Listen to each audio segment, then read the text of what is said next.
এই মুহূর্তে যে পুলিশের অবস্থা এবং আমাদের আইন শৃঙ্খলা রক্ষাকারী অন্যান্য বাহিনীগুলোর যে অবস্থা, তারা কি আসলে নিরাপত্তা রক্ষা করতে পারছে দেশের মানুষের? আমি একদমই মনে করি না রক্ষা করতে পারছে। একটা মাসে যদি 19 জন মারা যায়, এপ্রিল মাসের কথা তারা বলছে, তাহলে আইন শৃঙ্খলা পরিস্থিতির উন্নতিটা হলো কোথায়? ঠিক বুঝতে পারিনি যে কার কাছে অসহায় তারা। আকবর হোসেন, আপনার কাছে এবার আসতে চাই।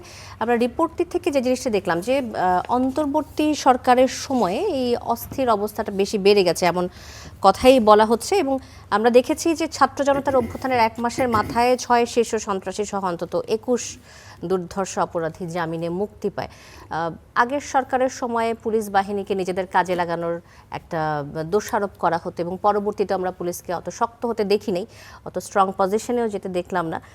এই মুহূর্তে যে পুলিশের অবস্থা এবং আমাদের আইন শৃঙ্খলা রক্ষাকারী অন্যান্য বাহিনীগুলোর যে অবস্থা, তারা কি আসলে নিরাপত্তা রক্ষা করতে পারছে দেশের মানুষের? আমি একদমই মনে করি না রক্ষা করতে পারছে। এটা নিয়ে আমি খুবই ক্লিয়ার কাট কথা বলতে চাই। আমি কিছু তথ্য দেই যে 2025 সালে এখানে মব সহিংসতা বলে আমরা যেটাকে বলি, সেখানে প্রায় 127 জন মারা গিয়েছিল। আমরা তখন শুনেছিলাম যে নির্বাচন হলে সব ঠিক হয়ে যাবে।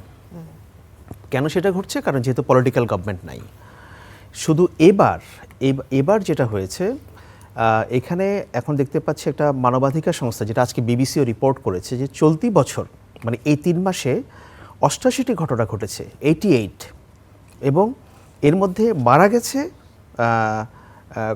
অন্তত 19 জন।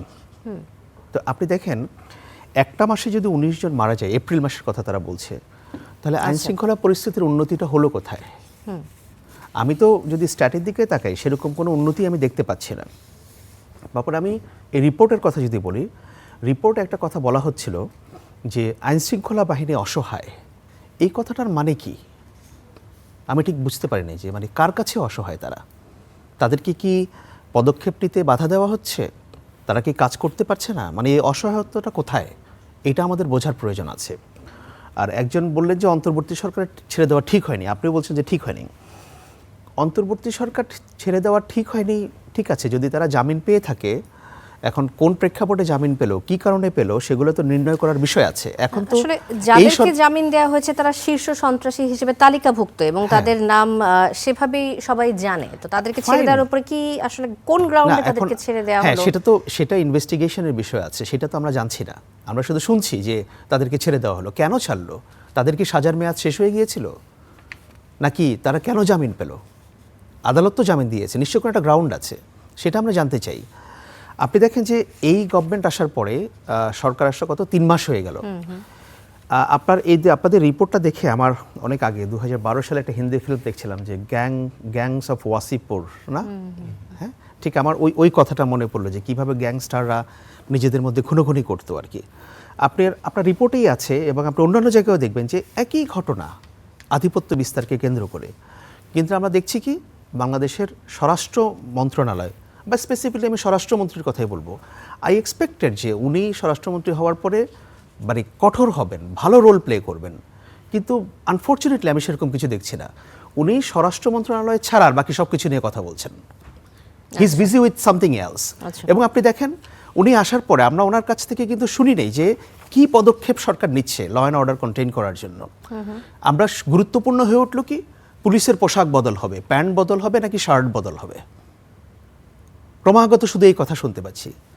ইজ ইট রিয়েলি এর প্রায়োরিটি? এটা যদি আপনাদের প্রায়োরিটি হয়, তাহলে আমার ল অ্যান্ড অর্ডারের কী হবে? কতটা রোমহর্ষক ঘটনা ঘটছে যে কয়েকদিন আগে খুলনায় একজন, সেও আসামি একটা মামলার, তাকে গুলি করেছে। অ্যাম্বুলেন্সে করে ঢাকায় আনার সময় তাকে রাস্তায় আবার অ্যাম্বুলেন্সে অ্যাটাক করেছে। সো এগুলোর প্রতিকার কি? আমি সেটাই দেখছি যে সরকার হয়তো তাদের এজেন্ডা আছে যে আমরা ল অ্যান্ড অর্ডার ঠিক করব, আমরা এই করব, কিন্তু বাস্তবতা কি? এই যে পুলিশ সপ্তাহ হচ্ছে, পুলিশ সপ্তাহ বড় বড় কথা হচ্ছে, অনেক কথা বলা হচ্ছে, আমরা এই করব সেই করব, পুলিশদের এই দাবি সেই দাবি।